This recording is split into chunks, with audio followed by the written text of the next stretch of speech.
Hi, welcome to part 15 on the Lackawanna cutoff, Saving the Cutoff.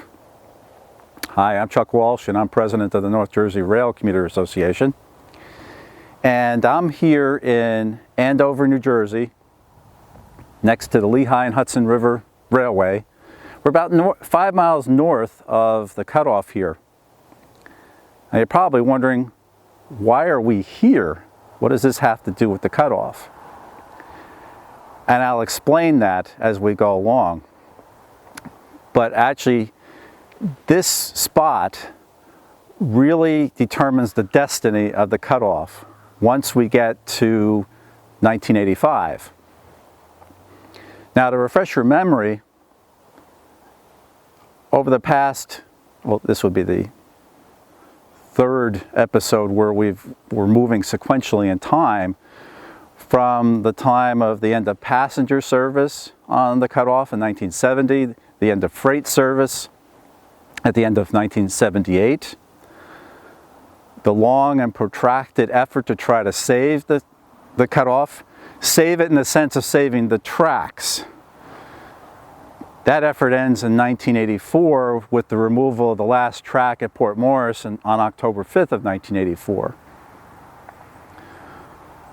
But it begs the question, well, why is this particular episode 15 called Saving the Cutoff when we're trying to save the cutoff during the time frame of part 14?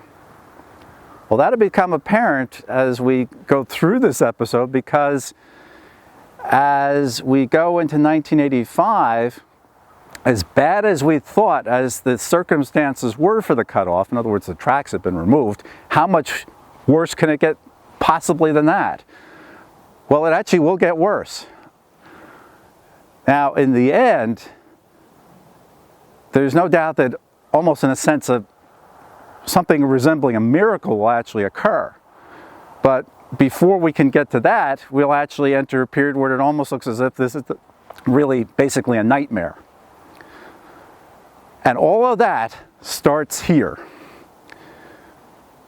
But I'm going to keep you in suspense for that, because before we begin talking about that, we're going to go to part 2 of the interview with Larry Malski, president of the Pennsylvania Northeast Regional Railroad Authority.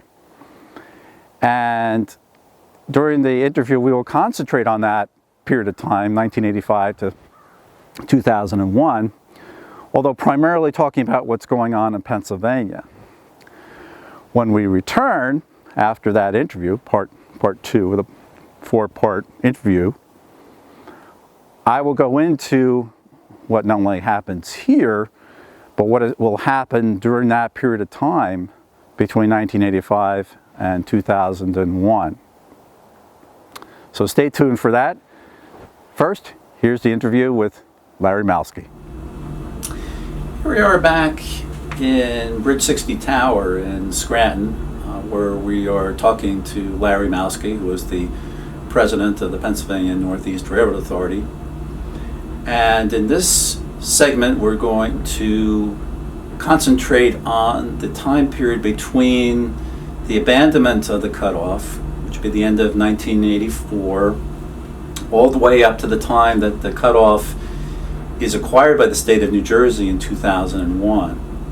And that's a wide swath of time, and in my subsequent segment to our interview here, I will go over much of the activities that took place during that time in New Jersey. But we're going to talk to Larry about what was going on here in Pennsylvania during that time, because that a lot of key developments took place during that time, which led to further development of the rail line now in the modern time, the modern time meaning at this time 2017, 2018, and that but it's good to look back as where we came from, not only in New Jersey but also in Pennsylvania. So welcome back, Larry. When we get to the mid 1980s, we're looking at a rail line here in Pennsylvania, which either you have or in the process of acquiring from Conrail, but which Conrail has basically let wither on the vine. And you're basically almost starting from scratch. I don't know if that's an adequate or an apt term, but you weren't handed off a line that Conrail had been doing their best to try to invigorate. It really was quite the opposite, it seems, from, based on our discussion. So it's quite a,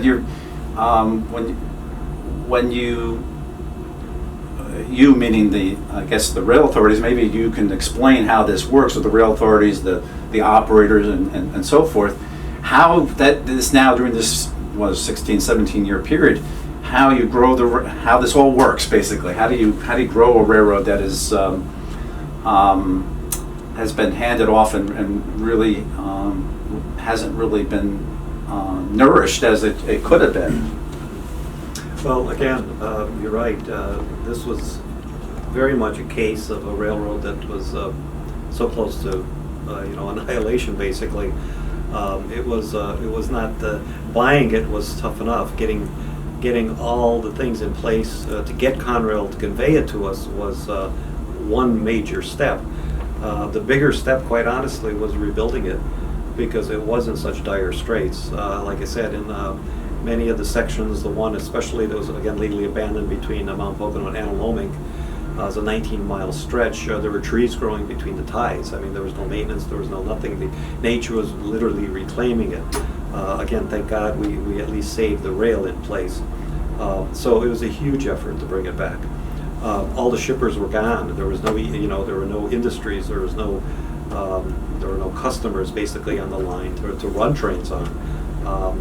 It was a case again where there was no private interest that wanted it because there was nothing there. It was gone.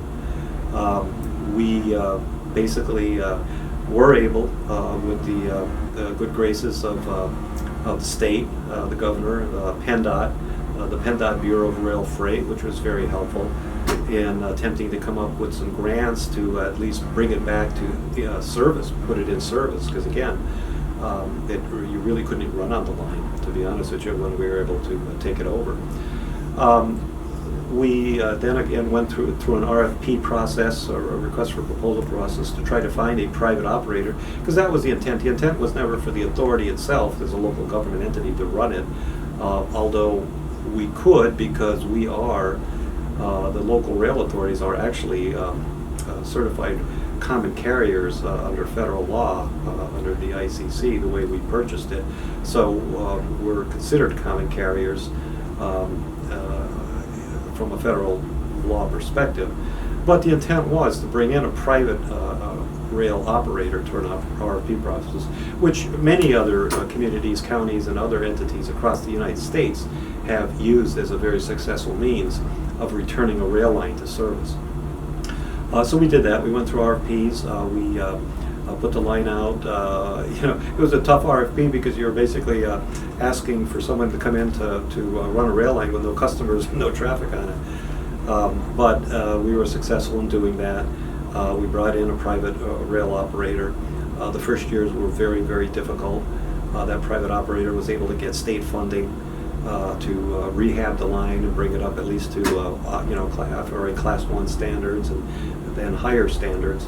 And the good news is it was during the period of deregulation where that was a turning point in the rail industry. That was really the start of the rail renaissance of the rail industry. And not to, without getting into too much detail, it's basically a change in federal regulation which allowed the railroads to compete on a more even playing field with the trucking industries, the water carriers, the barge interest people, all the other people who hauled freight. And it started to really open doors in the rail industry because we were able to compete and go after some of the traffic that was lost. When we got the line open, we had the ability to start marketing it. Our private operators basically went out, hired marketing people and groups to go out and market the line, saying, hey, here's a rail line, it's back to life, it's running, it's able to run, we've got industrial sites. And those private rail operators were able to work with us collectively, and the local economic development groups, the industrial development authorities, all the other economic development groups, the Governor's Action Committee, entities like that, to find leads to bring industries back in. We brought some small ones back in, which were great, but I have to say the home run was the location and siting of the Amber Mills flour mill at Mount Pocono. That was probably the keystone of bringing the Scranton water gap rail line back to life. Without rail customers, without rail cars, without car loadings, you really don't have a viable railroad. And that was the home run. It took 3 years because there were some local property owners who didn't want an industry, quote unquote, in that area of the Poconos. They felt that wasn't a good idea. Again, this was a flour mill. It made flour, that's food, but they didn't think that was a good thing. So we were held up for 3 years, but luckily the industry, which was a multi-billion-dollar industry out of Minneapolis, did their research, did their homework, and thought that Mount Pocono was the perfect place to produce flour for the entire Northeast coast, especially the Northeast corridor, because it's so close to the market.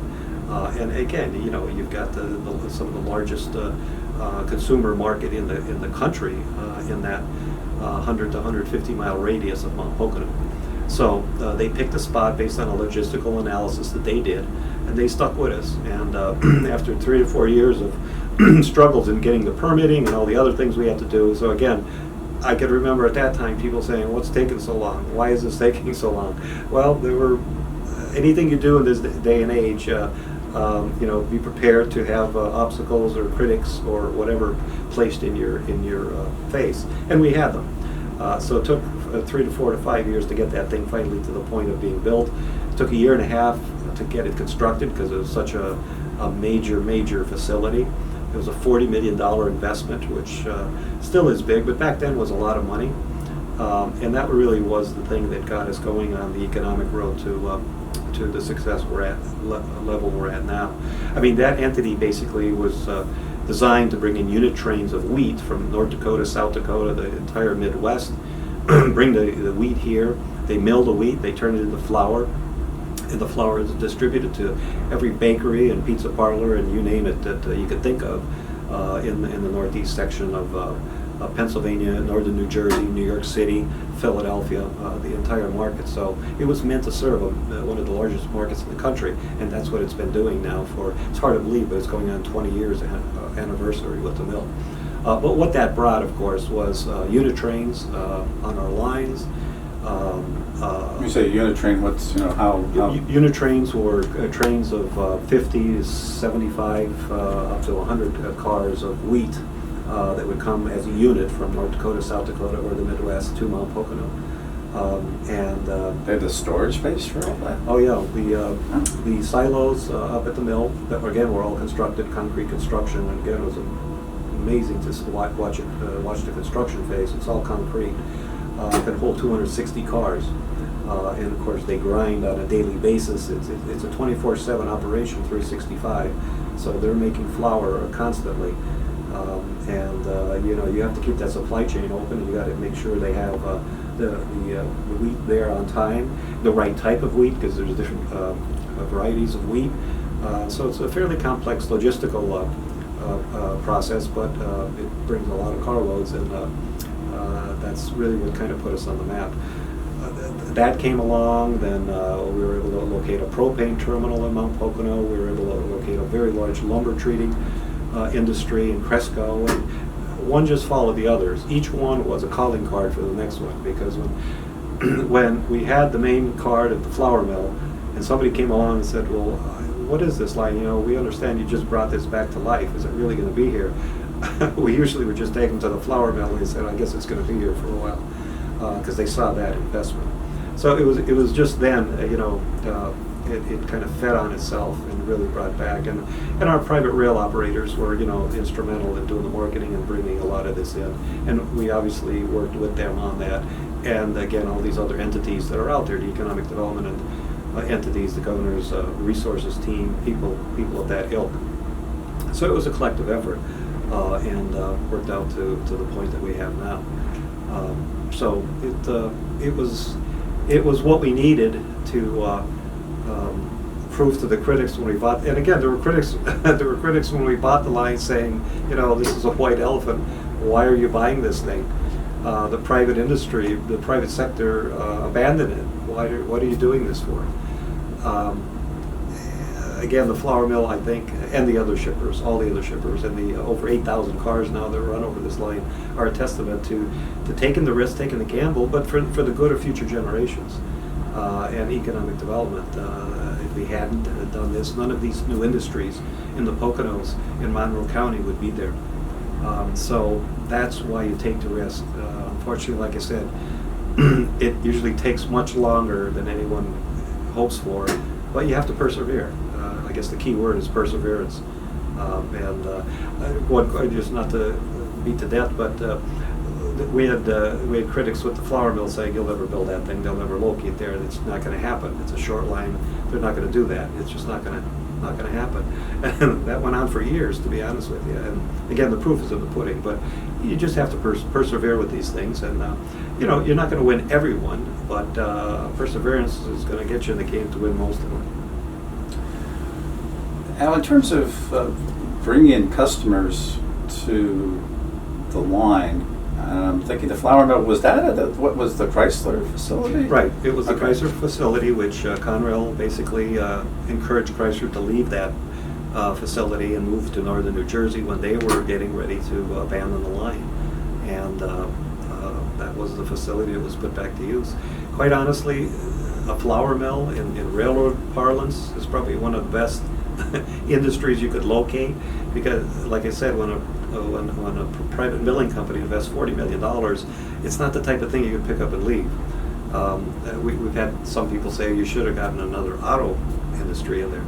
Well, we tried, to be honest with you. We had auto interests look at it, but you got to remember back then, as is the case even now, auto contracts and auto distribution contracts usually are 3-year, 4-year, 5-year contracts, and they could pick up and leave pretty easily. The key with the flour mill is it's about the most substantial type of industry, manufacturing industry, which is really needed in Northeast Pennsylvania. It's the most substantial type of manufacturing facility you could imagine, because of the large investment. Once you build a flour mill, it's not the type of thing you can say, well, we're going to move it, or, well, firstly, you can't move it, but even if you're going to leave it. But it's been highly successful, and it, like I said, the work that they did, Amber Milling did to locate it there has paid off tremendously, because they could reach all these markets in the largest market in the United States. Now, do you have, that would be jumping ahead, but I'm just curious, as we're speaking about with locating customers on the line, if we talk about like the cutoff, one of the problems with the cutoff, if you're going to look at it from a perspective, if you're going to operate as a freight line, would be that because the way the line was constructed, there really are no places, with the exception of maybe the station at Blairstown, where you could put a siding back and so forth, at the 3 stations, Greendale and Johnsonburg. But the rest of the line just isn't conducive to having a place where you could build an industry and have a siding or some kind of connection to the main line. I'm wondering, are there still places where you can foresee in here in Pennsylvania where there's still availability? In other words, not every spot is going to be conducive. If the rail line is well below where your site is, it may be almost logistically impossible to make a connection, but you would think that if you have a flat area, Chrysler would have been, of course, an ideal almost spot. But do you have others that are identified? Sure, sure. And our private rail operator, the Delaware Lackawanna, right now is working as we speak with entities, marketing entities, and other organizations to locate new industries. This past year, the Delaware Lackawanna located 2 new industries on our system. So yes, that's a constant thing. That's what you hope your private rail designated operator will do, and that they are doing that. They've been very successful at that.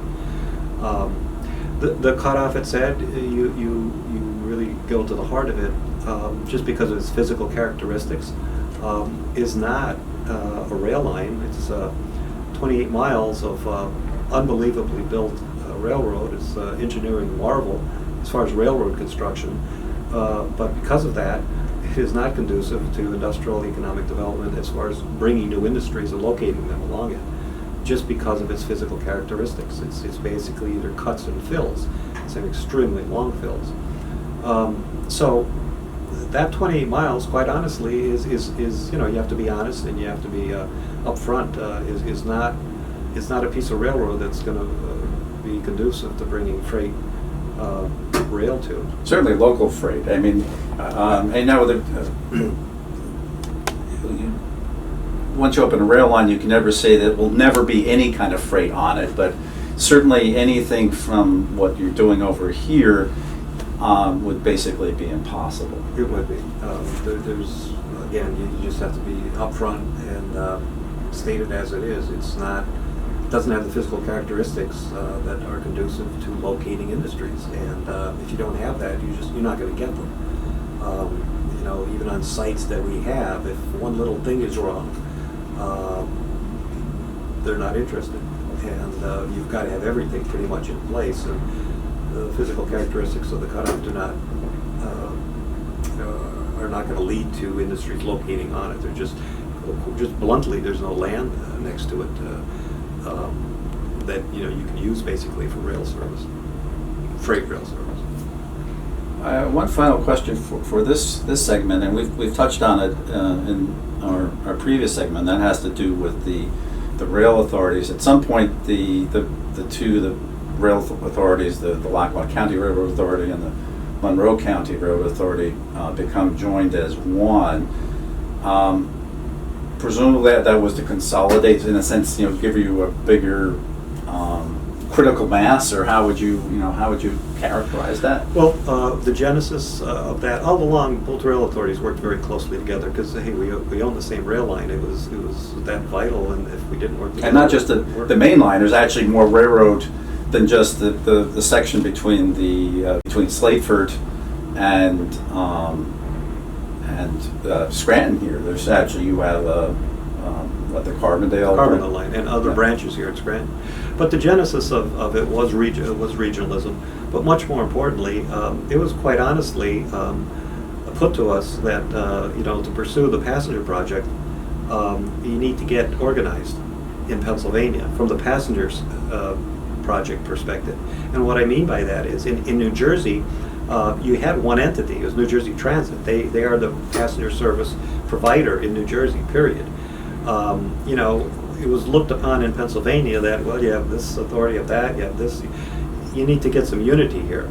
So we were highly encouraged from a federal perspective and a state perspective to, regionalize. So there's one voice speaking for the passenger project, not two or three or whatever. And to bring it to the point where you'd have two partners in this project, the passenger project, you'd have New Jersey Transit, and you'd have this entity in Pennsylvania, one entity in Pennsylvania talking and working together like you do in other services. The example that has been given and we've followed is the Port Jervis service. If you look at the passenger service between Hoboken and New York City and Port Jervis, it's in two states. It involves two states. It involves entities in two states. So it is a pretty good model to follow for this service to Scranton. And it's roughly about the same distance. That's 93 miles, and we're about 133 miles, so we're a little longer. But the concepts, the organization, the working components are so similar. We don't want to reinvent the wheel here. We want to use and work off the successes of other service. So this service is going to be very, very similar to that.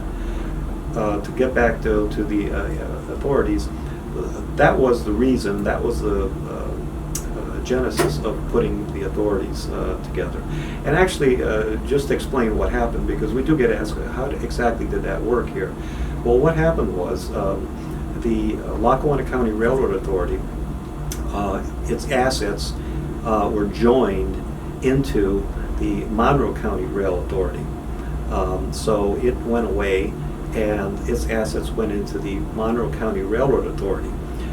So what actually exists right now is the Monroe County Railroad Authority. The reason it's called Pennsylvania Northeast Regional Railroad Authority is by means of just a minor name change, the name of the Monroe County Railroad Authority was changed to Pennsylvania Northeast Regional Railroad Authority. So you actually have the Monroe County Railroad Authority as the entity with a name change to Pennsylvania Northeast Regional Railroad Authority, and that's how basically it was put together. Okay. And again, the Monroe County Railroad Authority was organized and came into being in 1982. So with the creation of a larger, I'll say a larger entity, or maybe a one which consolidates what was previously there, two rail authorities, is sort of like the end point of this particular section that we're talking about in time. But I'm thinking that at least in parallel during this time, we're talking about 1985 to 2001, while New Jersey is in the long drawn-out process of trying to acquire the cutoff through the use of eminent domain and so forth. Clearly what is happening over here is far from static, so it gives, in a sense, you folks time to start putting your ducks in a row, building up your railroad into something that I think is not necessarily appreciated from, because you're not at that, during this time, trying to build a passenger railroad. Right. I mean, clearly you aren't. We have Steamtown, which we haven't really talked about, Right. which does occasionally run an excursion service nowadays. Formerly they were a little bit more regular, but they've been here for quite some time as well. Right. And they have, so there is a certain visibility from the passenger perspective. Right. That you may just want to comment on. Yeah, Well, and that's a very good point that you put in perspective, Chuck. It is a case where, again, the constant question of why is it taking so much time? All these little steps were pieces of the puzzle to put together to get to the point of getting the first money spent on the cutoff. The feds, the states, everyone wanted to see all these little things put in place. Things like the condemnation, things like putting the two authorities together, things like all of these components that people wanted to see in place before they started spending money on this project. They took time. The National Park Service, of course, Steamtown, owns the core complex and the place, the parts of the yard down here in Scranton. We own trackage, actually easements through the park, so we own certain tracks in the park for freight service. Because ironically, just to digress back a little bit as a little point of history, another last piece that took years to accomplish on our end was the Flybridge 60, which we're sitting right outside of, which is the largest bridge structure in Pennsylvania, from Scranton toward the Water Gap in Pennsylvania.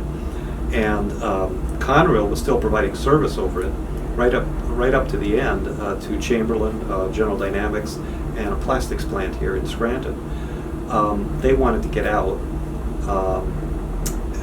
The bridge 60, was in major need of repairs.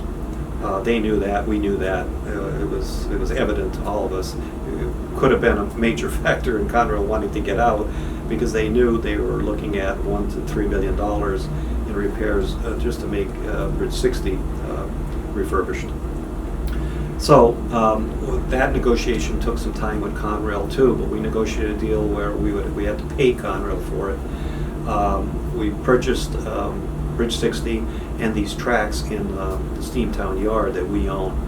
And the bigger tab was not the purchase. The bigger tab was coming up with $2.5 million in grants that were necessary to rehab and refurbish Bridge 60.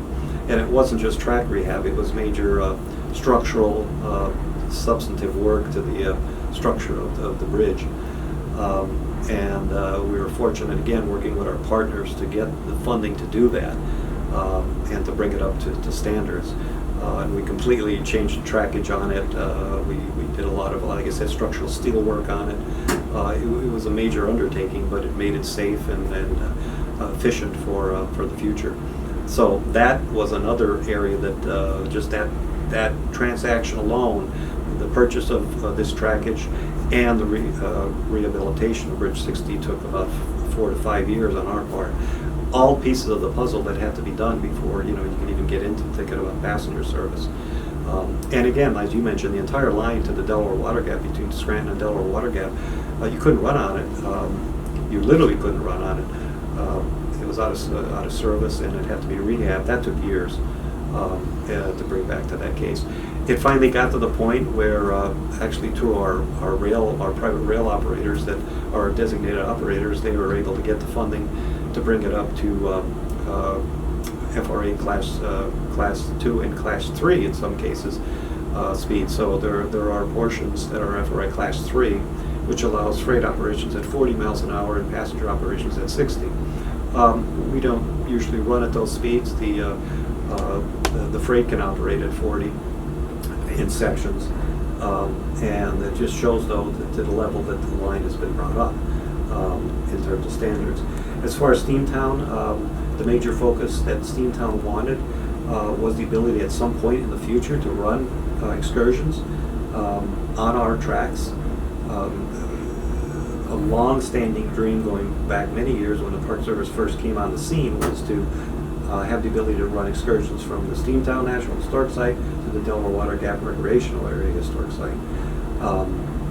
As the line was brought up for freight, basically, it was freight that paved the way, to be quite honest about it. And the flour mill was by far the biggest component of bringing it back up to good standards.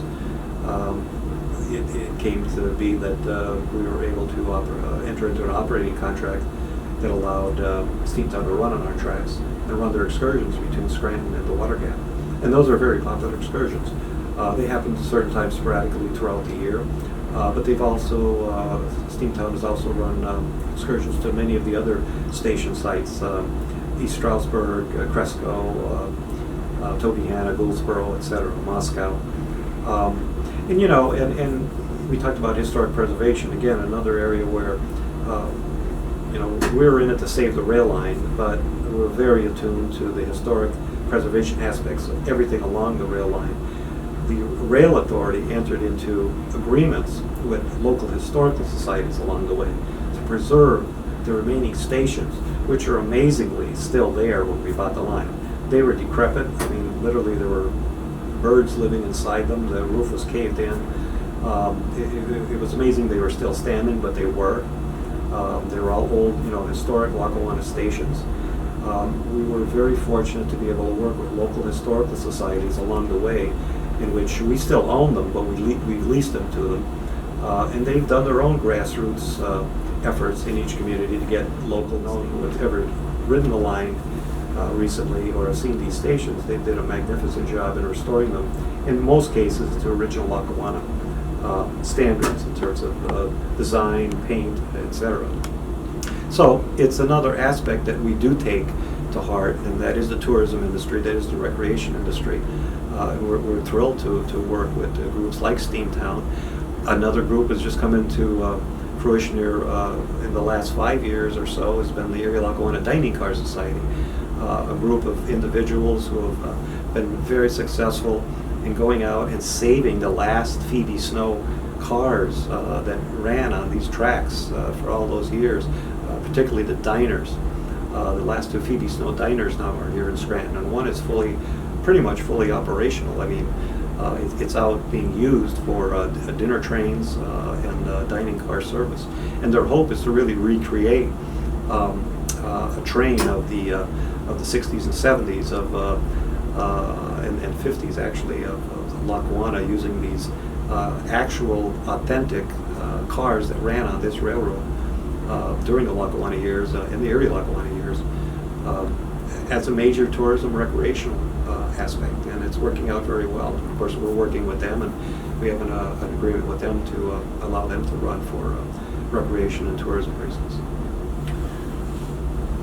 And one final thought would be that even though freight, in a sense, paves the way, and that's actually been the story for a number of years in the industry, that freight has been profitable, whereas passenger service, and which basically led to the creation of Amtrak, for a very long time has been viewed as something that loses money.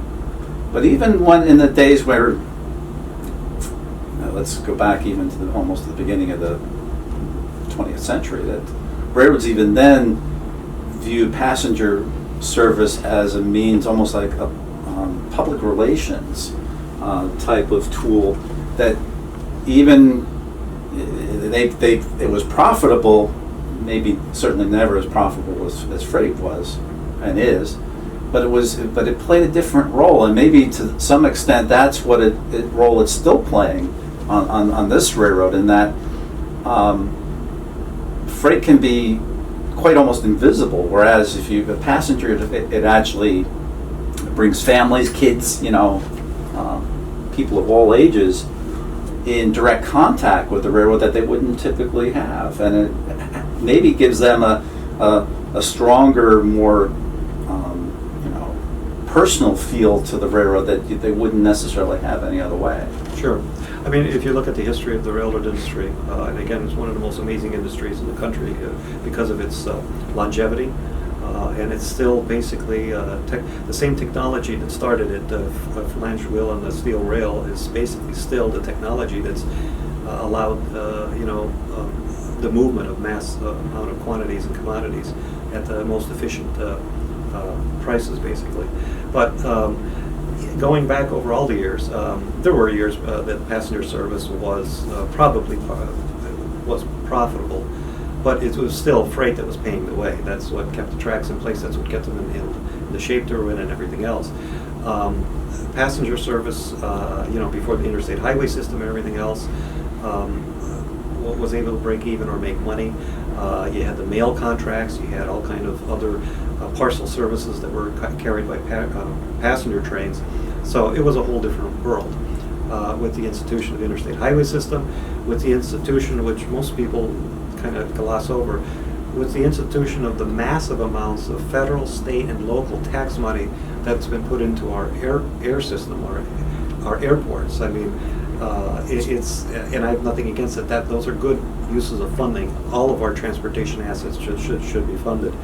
But when people say, well, why do we have a passenger train? None of them make money.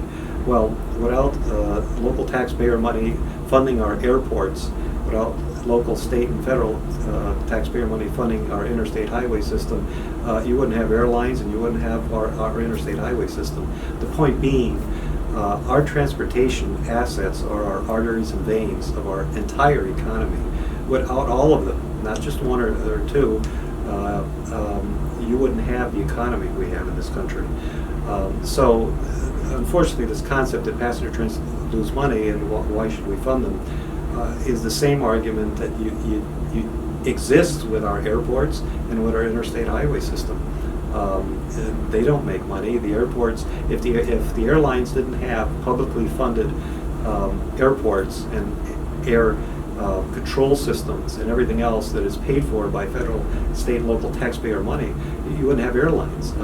So it's unfortunate, but that's one of the things that we've always struggled with in the industry, in getting the word out there that all our forms of transportation, whether it's highway, air, water, or rail, as far as passenger service, are funded and have to be funded by local, state, and federal taxpayer monies. But what you're getting for that, like I said, is the arteries and veins of our entire economy. And if you don't fund them properly, when your arteries and veins close up, it's not a good thing. It's very detrimental to our economy. And all of those forms of transportation should be funded by local, state, and federal taxpayer dollars because they're so important to every person who lives in this country.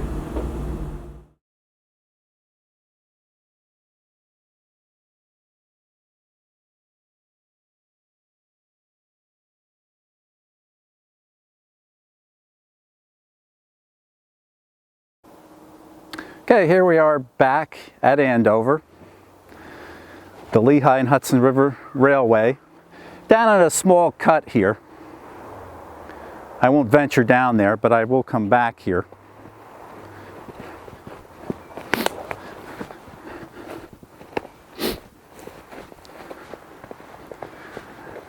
Now, you're probably waiting for an explanation as to why we're here.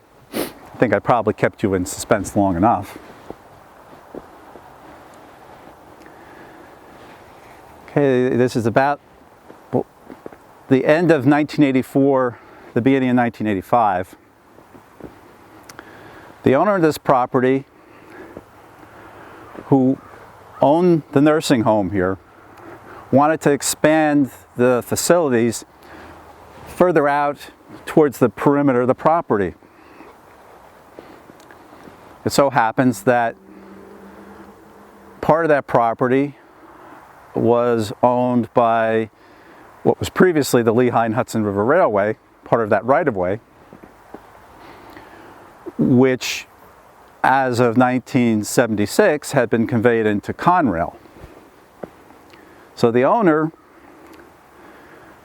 approaches Conrail and asks whether he can buy about 1,000 feet from a grade crossing in the back here, over by the road, maybe a couple hundred feet in this direction, and then all the way to the end of the property. I'm going to turn around again.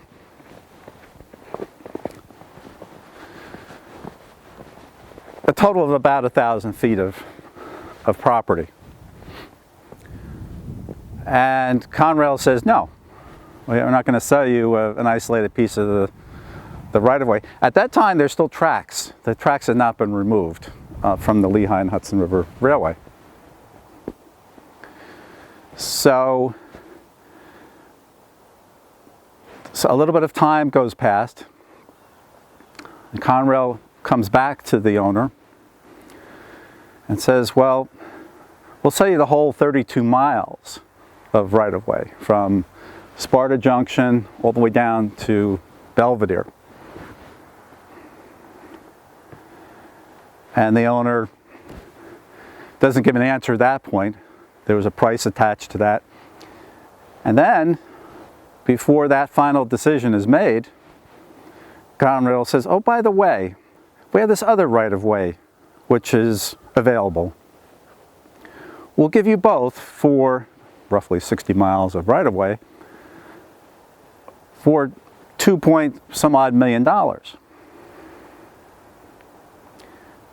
And after contemplating that, eventually the owner says, yes, I'll buy it. I'll buy both of them. Now the tracks won't be included with the Lehigh and Hudson River Railroad. They'll be taken up at a later time. And the tracks in the other right-of-way at that point have already been taken up. We know which one that is. That's the Lackawanna cutoff. And the owner of this property here and 5 miles north of the cutoff is a name that's probably familiar to many of you. His name was Gerald Turco, or Jerry Turco as he was referred to as. Now Jerry Turco had in his mind that he was going to do something with the cutoff, and well, this.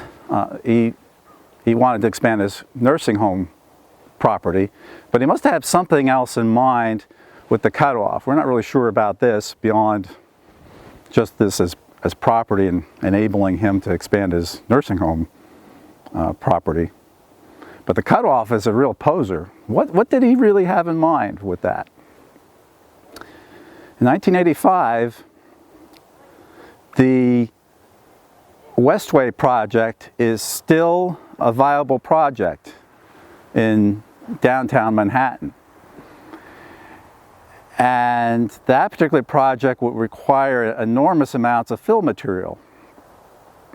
So it was announced, or at least became, I'll say, common knowledge, that that particular project would possibly be able to accept fill from the cutoff.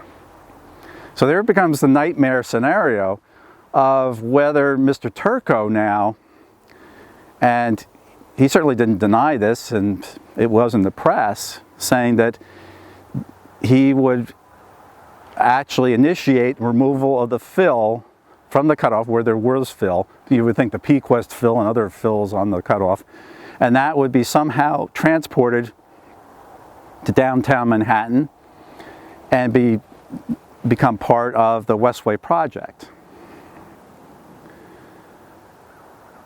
Now in September 1985, that project, the Westway project in New York, is killed.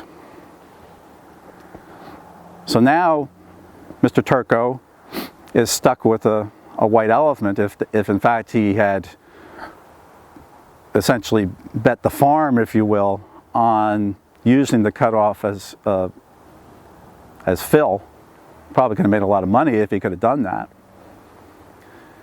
We don't really know if that was a serious proposal or not. It seemed like it was. It's plausible, certainly. It would have destroyed the cutoff, would have destroyed any possibility of using the right-of-way again. It was bad enough that the tracks were gone, but at least if the right-of-way were there, oh, then there's a possibility. But remove the fill, and later on, as we go on, Mr. Turco actually proposed to fill in the cuts when he couldn't remove the fills from the cutoff. So either way, he was proposing to destroy the right-of-way. So there starts the nightmare, as bad as everyone thought it was bad enough that the tracks were gone.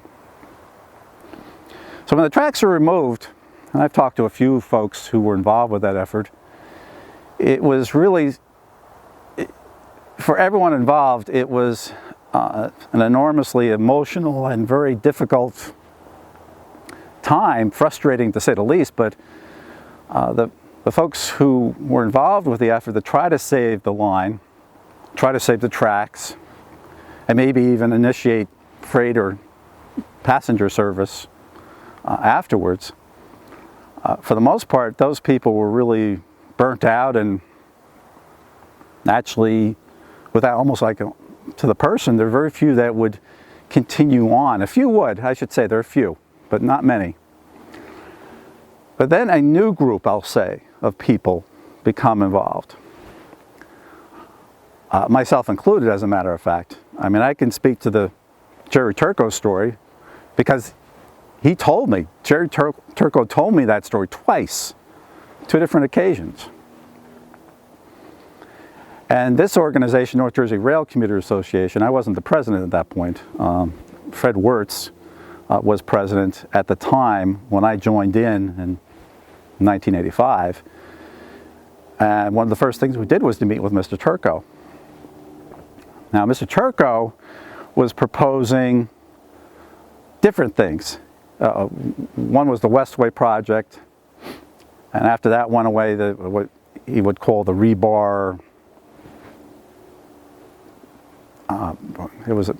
He had a name for it. It was something along the lines of the rebar project, a rebar fill project, something like that, which would have been the filling of the cuts with construction material.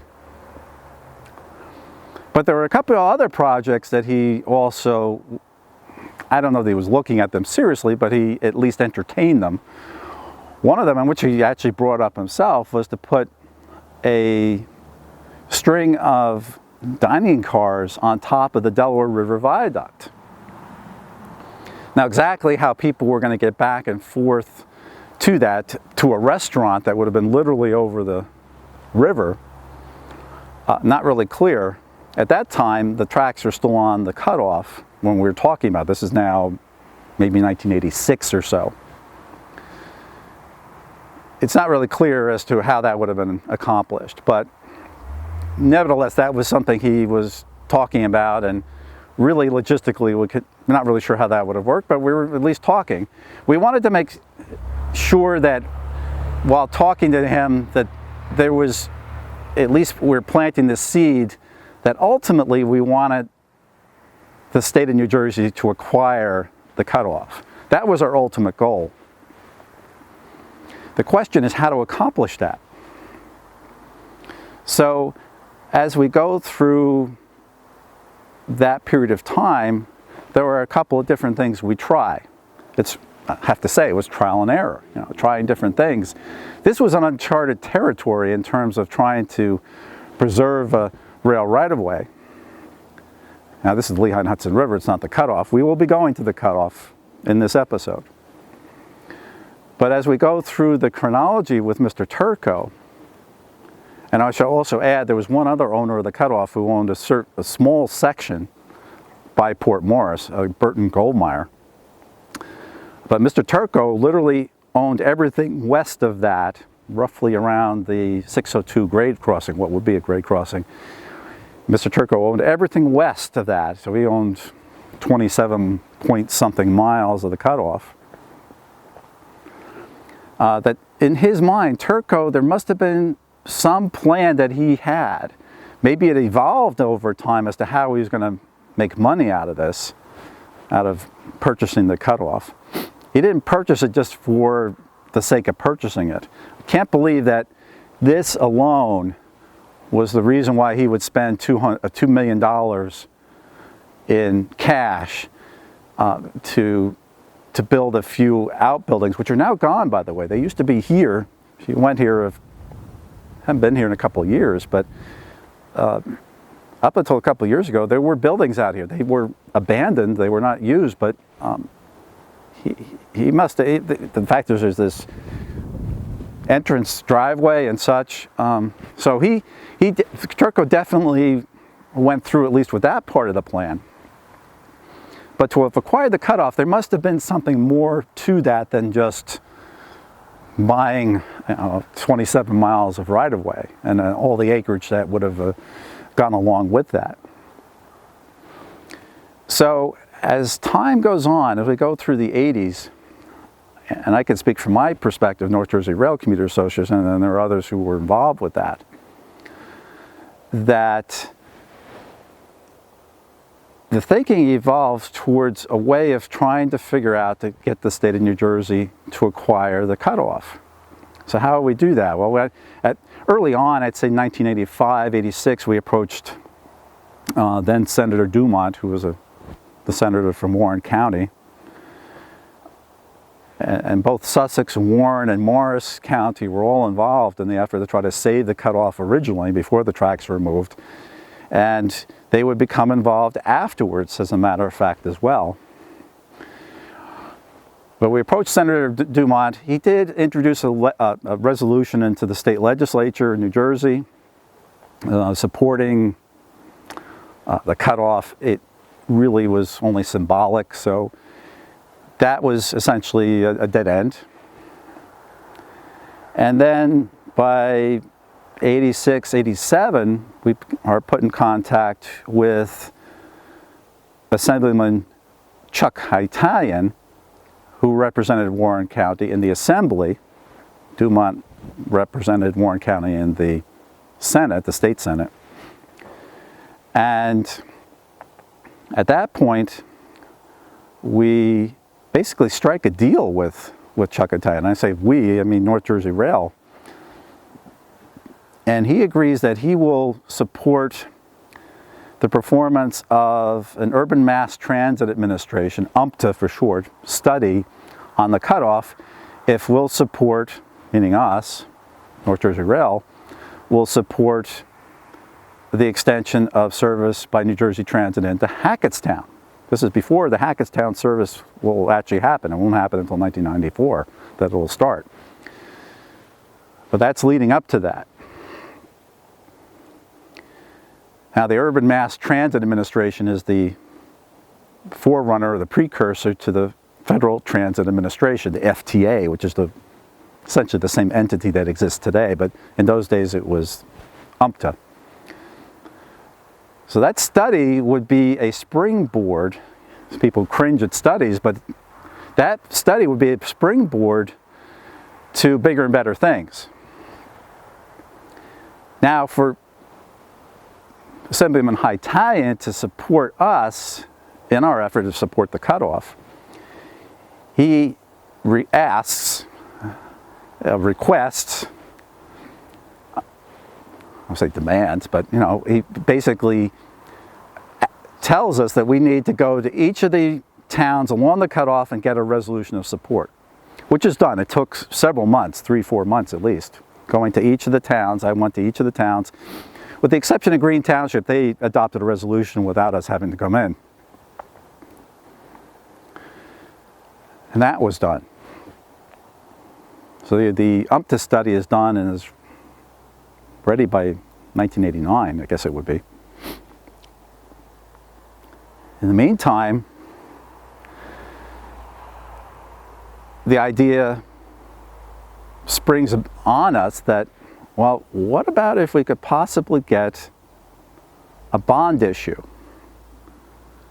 In other words, we have a right-of-way. It doesn't seem that we can get a direct appropriation of money from the state legislature in New Jersey. The money isn't available from the New Jersey DOT or New Jersey Transit to acquire the right-of-way. But what about if we were to get a bond issue? So in communication, once again, something with Chuck Italian, I have the honor of writing or drafting the first version of that particular legislation, what would become known as the Bridge Bond Bill.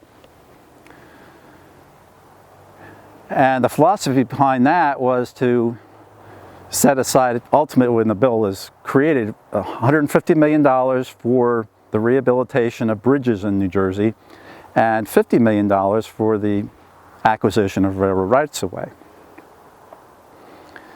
That will be pared down to a total of $75 million for bridges and $25 for railroad rights-of-way, ultimately as presented to the voters in New Jersey, who will approve that particular bond issue overwhelmingly. And so that money will become available. It's in 1989, they vote, November 1989. So that money becomes available, presumably almost, maybe not immediately, but however the bureaucratic type of machinations work, sometime in 1990. And that basically opens the door to the New Jersey Department of Transportation going forward with a pot of money, $25 million, which you have to hope that that's going to be enough to acquire the cutoff.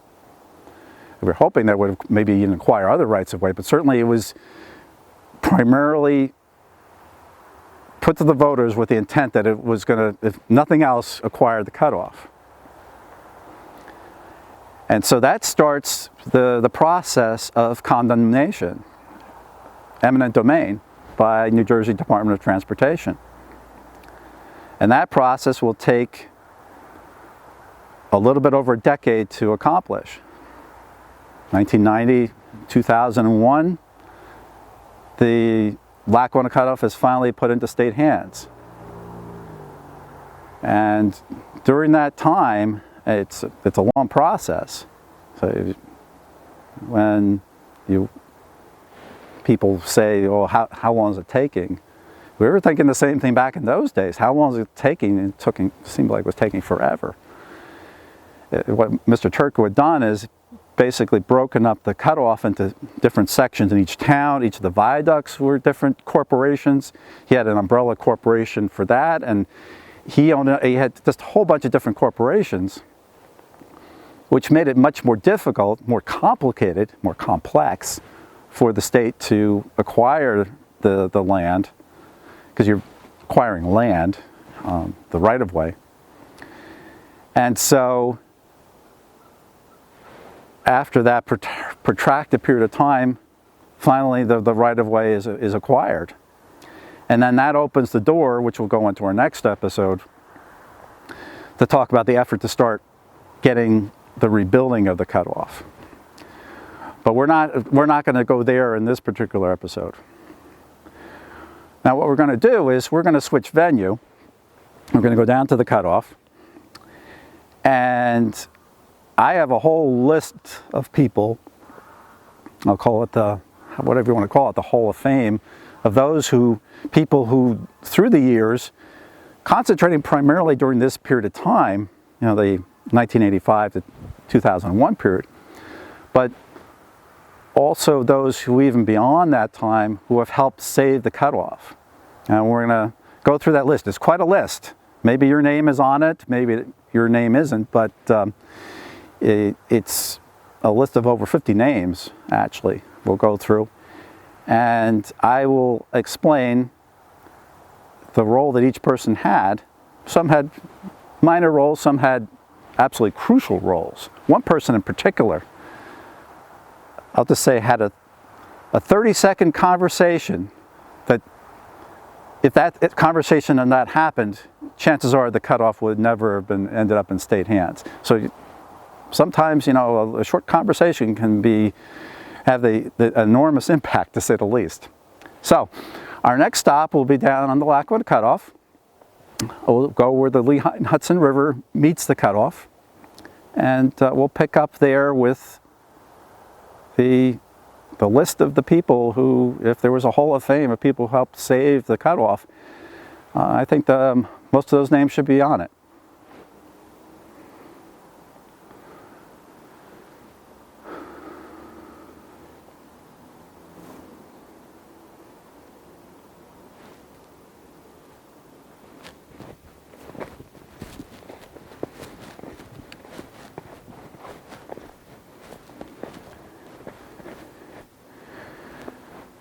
Here we are on the Lehigh and Hudson River Railway, right-of-way, where it goes underneath the Lackawanna cutoff. This is considered Huntsville, and this is the Peak West fill. Imagine this fill being removed, basically returning this area to what it looked like before the cutoff was built. Once again, whether that was Mr. Turco's plan or not, we'll really never ever know what was in his head, but we have to assume that it was certainly a possibility. But this was the meeting point of the two rights-of-way. So he owned that right-of-way, everything in it, literally, and this right-of-way, 60 miles of railroad right-of-way. Over 1,000 acres. I don't remember the exact amount, but it was quite a bit of property, which the state of New Jersey purchased that. Bits and pieces of this have been acquired, and there's no plans for this being anything other than a trail at best. But the cutoff, well, we will see. But in 2001, the cutoff is officially acquired via eminent domain and becomes the property of the New Jersey Department of Transportation. So that was really the end of that particular fight, the saving of the cutoff, literally saving the right-of-way as opposed to saving the tracks, which is the effort that occurred during the 1979 through 84 time frame. Now, as I mentioned before the break for the interview with Larry Malsky, part 2 of his interview, I said I was going to read a list of people who had contributed in one way or another to the saving of the cutoff. There's one caveat. I don't know every single person who was involved or has been involved over the years. I've met the vast majority of those people and interacted with them.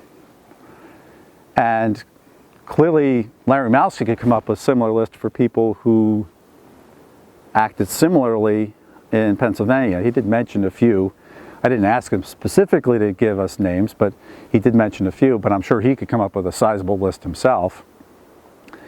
And there's no doubt that there would be some people who would be on both lists, in other words, both in Pennsylvania and in New Jersey. Just to orient you, we are north of the cutoff, so this is east on the cutoff, that's west on the cutoff, this is south towards Belvedere on the Lehigh and Hudson River Railway, and that would be north towards Sparta Junction. But this list, and it's quite sizable, contains names of folks who, in some cases, had relatively, I'll say relatively minor contributions. Some had major contributions, and some had absolutely critical or crucial contributions. I've prepared the list in alphabetical order, so I haven't tried to prioritize people. In other words, oh, this person had a greater contribution than that person. I really didn't think that was fair, but there are a few people who I'll call out as obviously having very key contributions. But once again, this is not an exhaustive list because I personally don't know of everyone who was involved, although once again, I think this is a fairly comprehensive list. But let's go at it, and some of these folks, once again, I think they really need to be thanked, if nothing else, for their contribution. So, first name on the list is David Peter Allen, and he has headed the Lackawanna Coalition for a number of years, and he has certainly supported the Lackawanna cutoff effort. And I certainly just want to thank him. And he's still the head of that organization. He has been for a number of years. We both date back to the same town, as a matter of fact, South Orange. So we've known each other for quite some time. Next person is Fred Awn, who wrote a number of articles when he worked for the New York Star Ledger on the cutoff. He now does some work with a website that covers Roxbury Township. Roxbury is the beginning point. Port Morris is in Roxbury Township. So I'd like to call out, thank him. Guy Baer, another reporter from the New York Star Ledger. Guy wrote a number of articles. I think he was the one that wrote the article that really brought me into this effort directly. I've been watching it from a distance, and I think it was he who wrote that article where he quoted Fred Wirtz speaking in Green Township. Why isn't there anyone helping with this effort? Well, I took that as a personal invitation to start. So, so I think that was Guy who wrote that article. Don Barnacle. Don came into the North Jersey Rail Commuter Association about a year or so after me, and he helped with a number of presentations. He helped put them together. Actually, in fact, he was the one who really did all of the legwork in terms of preparing slide presentations. Back in those days, we actually used slides when we did the presentations to the various towns. So Don played a key role there. He also helped out with efforts having to do with the State Railroad Museum efforts, both in the late 80s and in the mid to late 90s. So, and Don's a very good friend, so I just add, I'm leaving out so much with what Don has done, but those are at least in terms of the Cliff Notes version, certainly what his contribution has been. Frank Barry.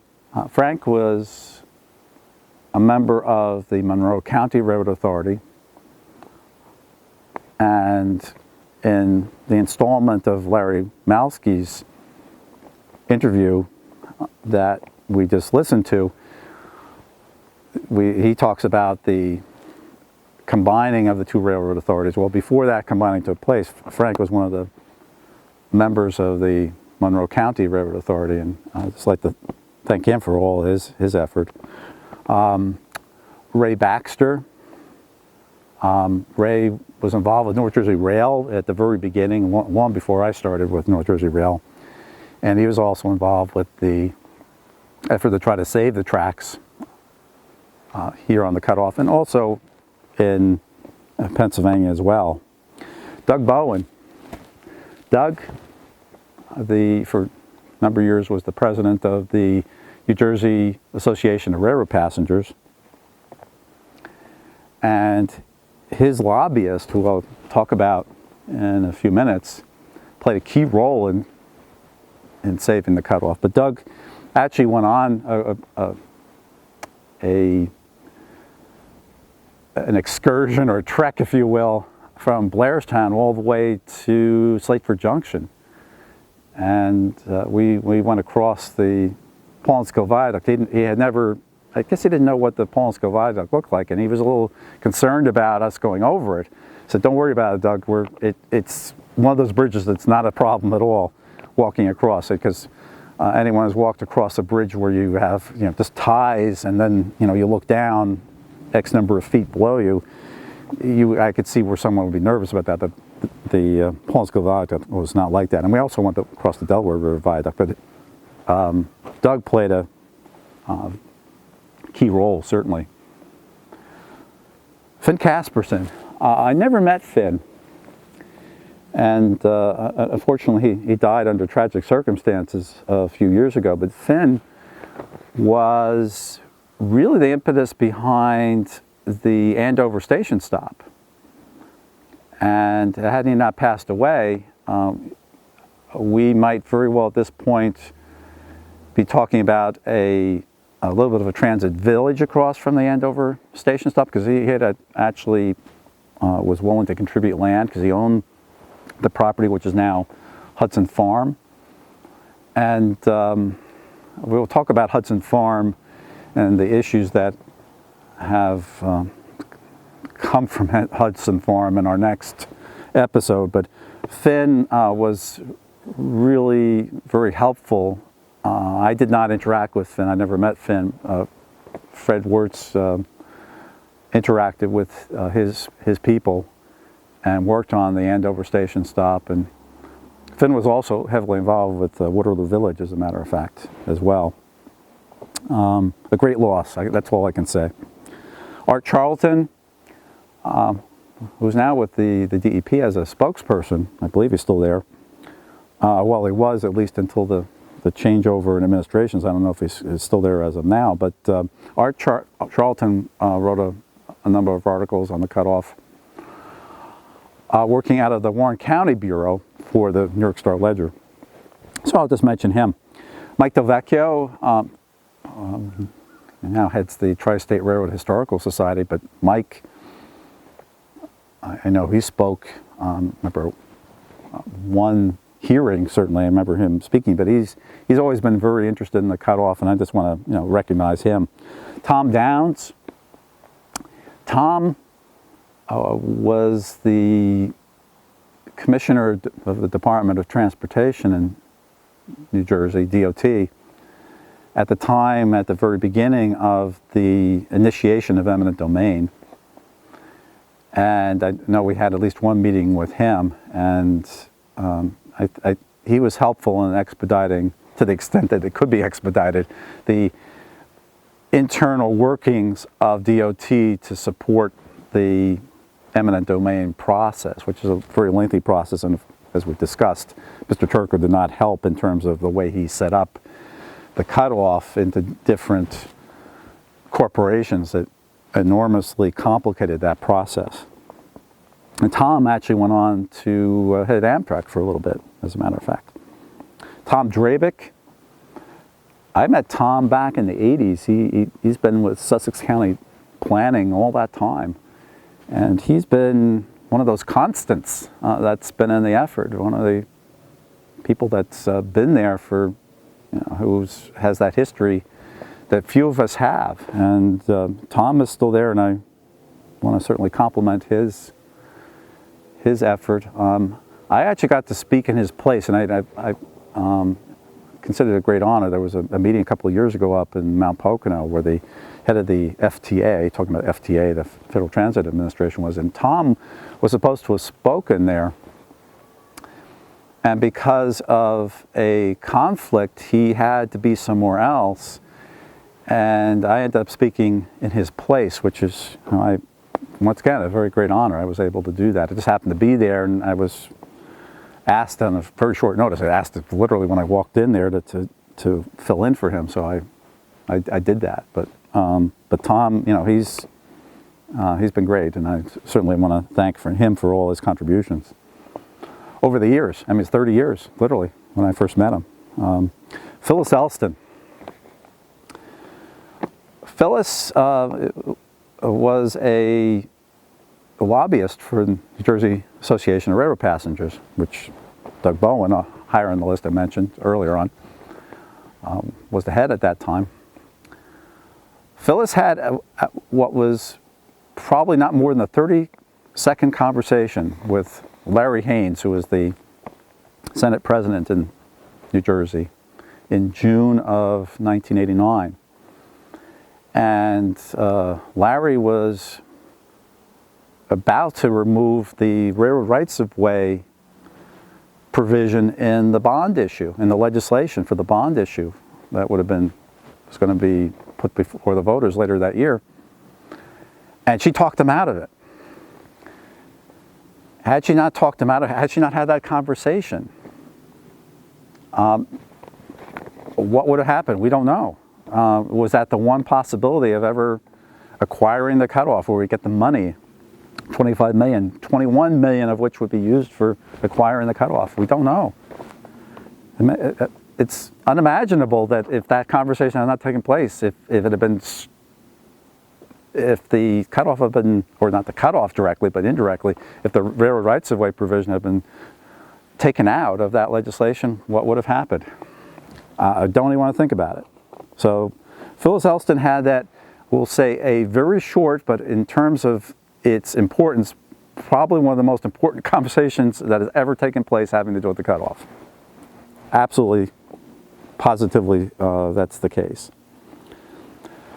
The next person on the list, boy, we could spend a whole hour talking about his contribution, Rodney Frelinghuysen, Congressman Rodney Frelinghuysen. He sponsored legislation, the money to acquire, not to acquire, but to reactivate to Andover, to basically rebuild or restart what we'll talk about in the next episode, start rebuilding the railroad, literally. Something that in 1984, very few people would think that would ever happen. But he has been so key. I don't know what possibly you could say that if he were not involved in this, if he had not been a supporter, I don't know where we would be. He's one of those key persons that without him, I don't know where this whole effort would be. I remember he visited the company that I worked for. And I was in the audience. It was dark in the audience, but he was up with all the spotlights on him and such. And I asked a question. I said, "Well, I have a question, but I want to thank you." And I thanked him. Said, "Thank you for your contribution with helping with the Lackawanna cutoff." And he interjected, "21 miles to go." And then I asked him a question after that on something unrelated. But he's been a great supporter. So once again, I could talk about Rod Frelinghuysen for quite some time. Bill Gearhart. I only met Bill once. He was part of the Venture Rail group, and I know that there are folks who, when that name is brought up, pretty much shudder with anger. I'm not really sure. The jury is really out with me in terms of where Venture Rail sits, because we don't want to go into it in any great detail, but Venture Rail ended up being, at least at the end of the effort to try to save the tracks and actually operate a railroad, Venture Rail ended up being like what would have been the designated operator. And it didn't work out. We know that. It didn't happen. And there are a lot of folks who feel that Venture Rail is really to blame for that. I'm not totally convinced of that, but this is not I don't want to turn this into the forum of talking about that, because I think that there's probably legitimate arguments on both sides, but the story I've heard, I want to say vindicates them, but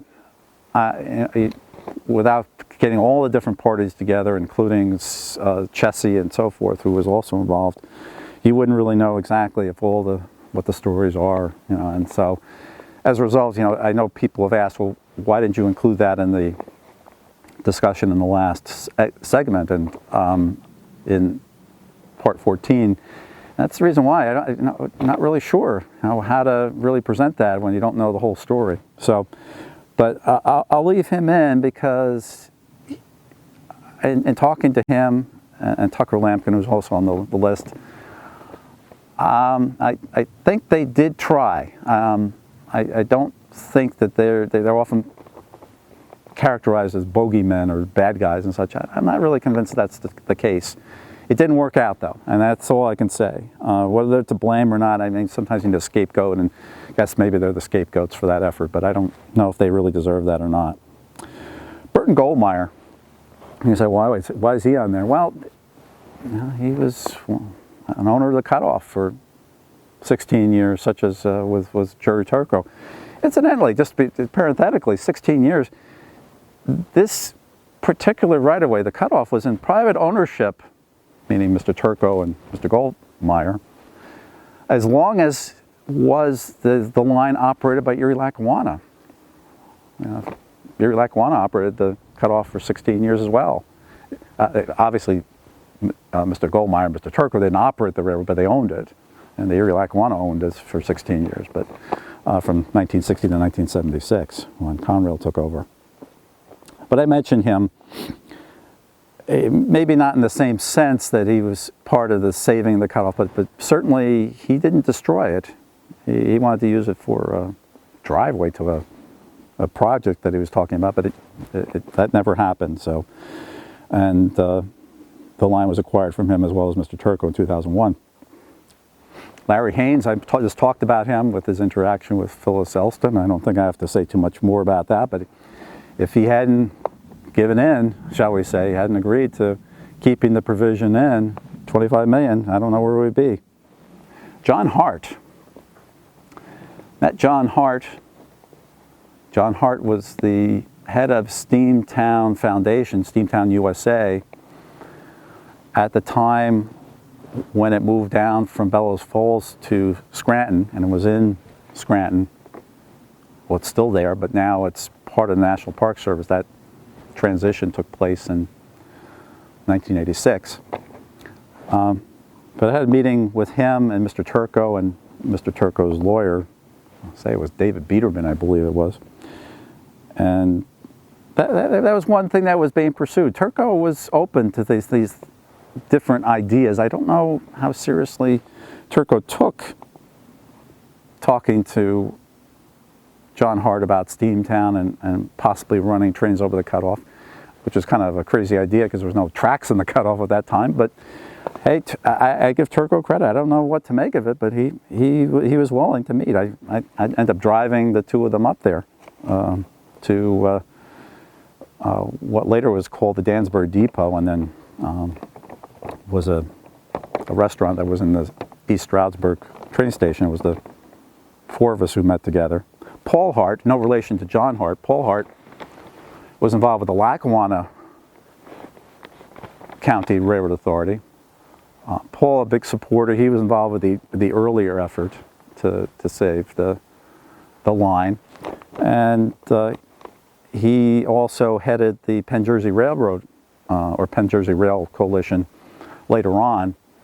That was created back in, I must say, around 1990 or so, and was an advocacy group for both states for this particular project. Amos Hawkins, they headed the Water Gap National Recreation Area, and for one day was the head of Steamtown on the very first day, and then he retired. Amos, I'll tell this story because there's a certain comic aspect to it.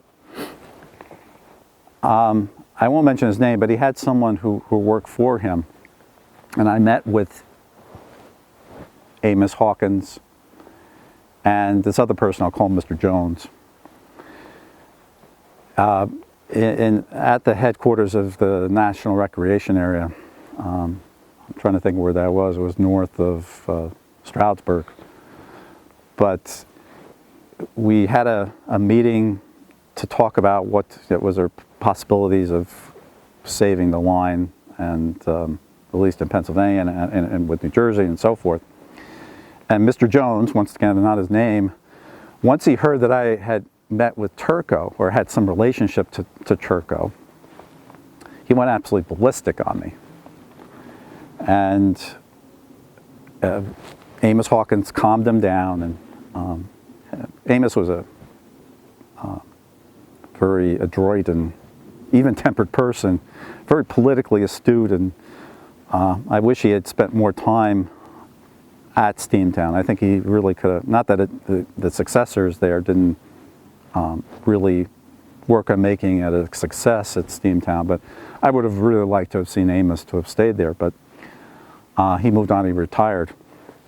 But the story I wanted to tell, which has somewhat of a comic aspect to it, is 10 years later, this is not related to the cutoff directly, I'm on a flight from Washington, D.C. to Florida. I got a connecting flight, went into Washington and got on, and then I'm going down to Fort Lauderdale, and I'm seated to two gentlemen who are obviously aides of a congressman from Florida, and they're going back home from Washington.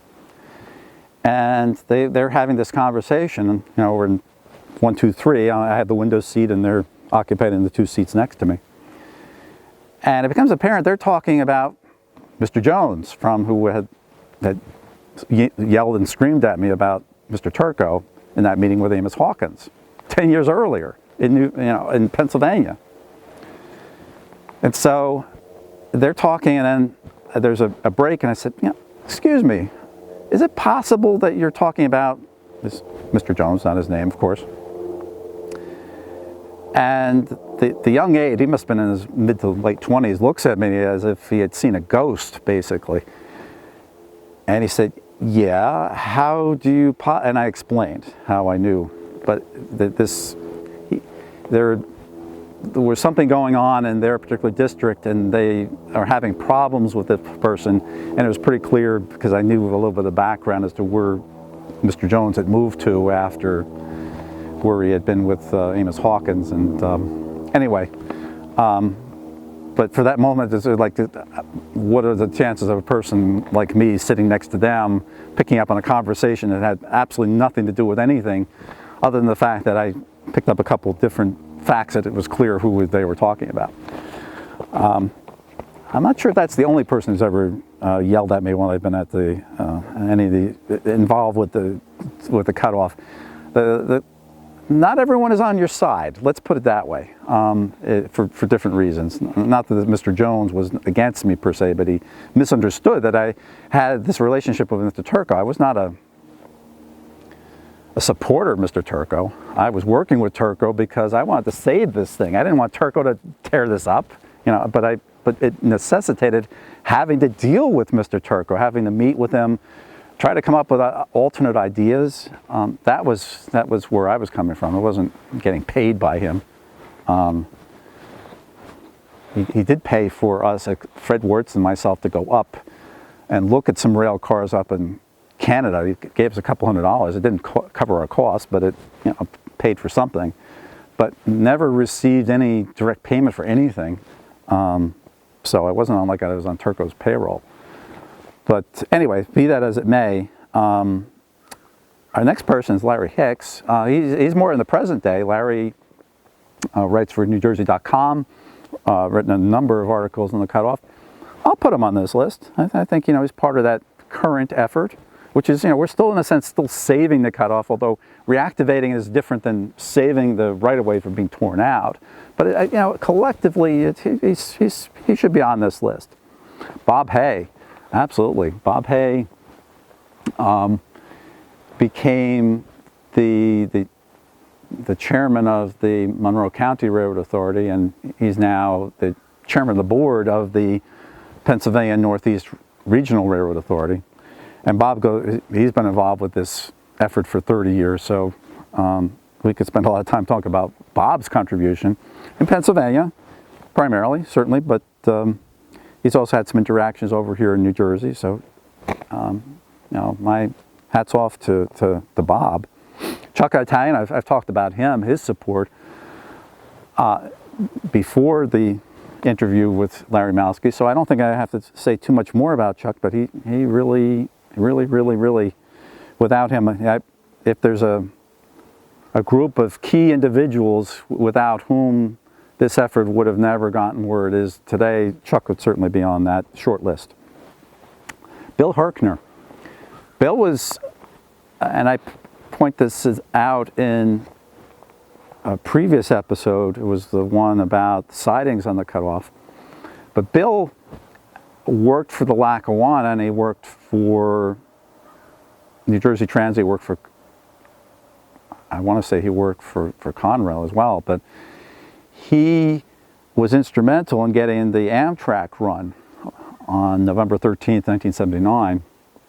And so the visibility of that particular run, I think you can never underestimate, and I just want to thank him. Bill passed away a few years ago. But his contribution was not insignificant. Tom Keene. Oh, that's Governor Tom Keene, or Tom Kane.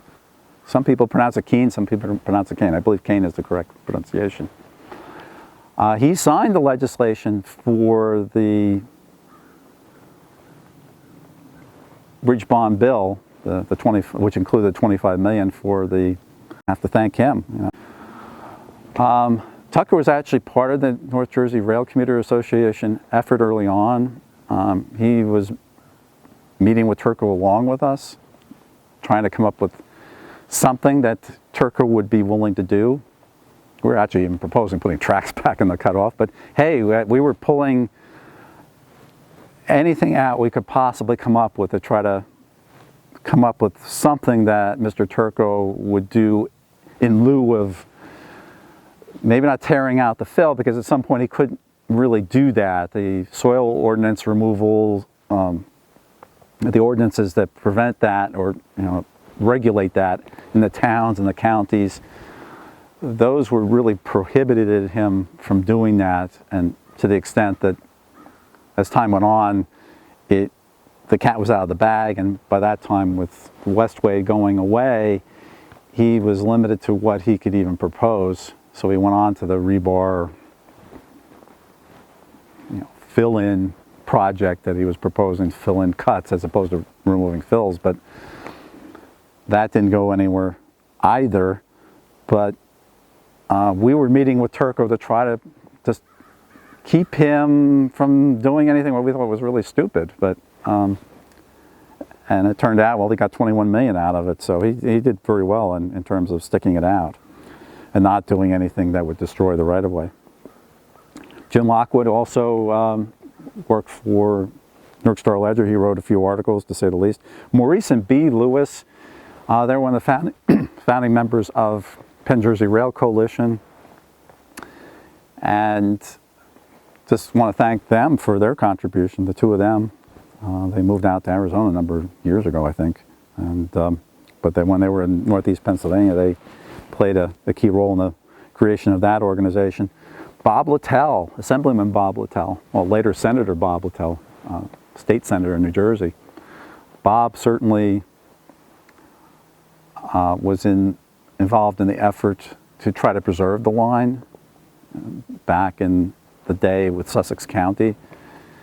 Once again, not successful, but there was a lot of people who really tried, and just because that particular effort wasn't successful doesn't mean that there wasn't a contribution that in toto didn't lead to where we are now.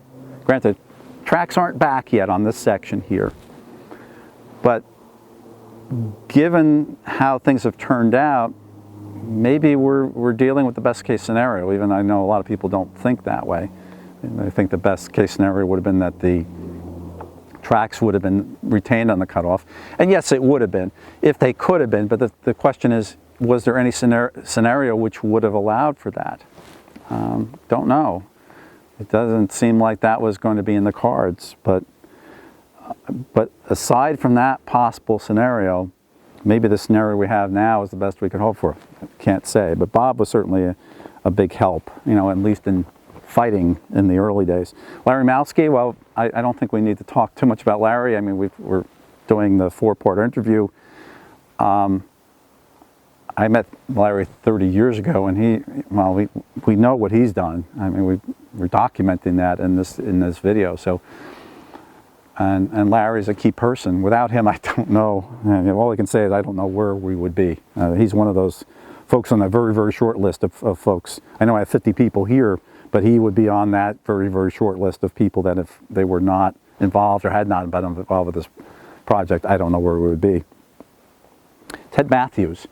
He was a key person at the DOT, New Jersey DOT, helping during the eminent domain condemnation days. He was a point person. So he helped a lot. I mean, certainly he was our conduit, our liaison, if you will, to the DOT. Don Maxton, he wrote an article in Tell News, which was the article that appeared in, say, July of '90, I believe it was, off the top of my head, about the cutoff, and that would have been mailed out to somewhere around 3+ million individuals, houses, residences in the state of New Jersey back in the day when there was a New Jersey Bell, and they actually did a monthly article, and that article would be attached or enclosed with your monthly phone bill back in those days.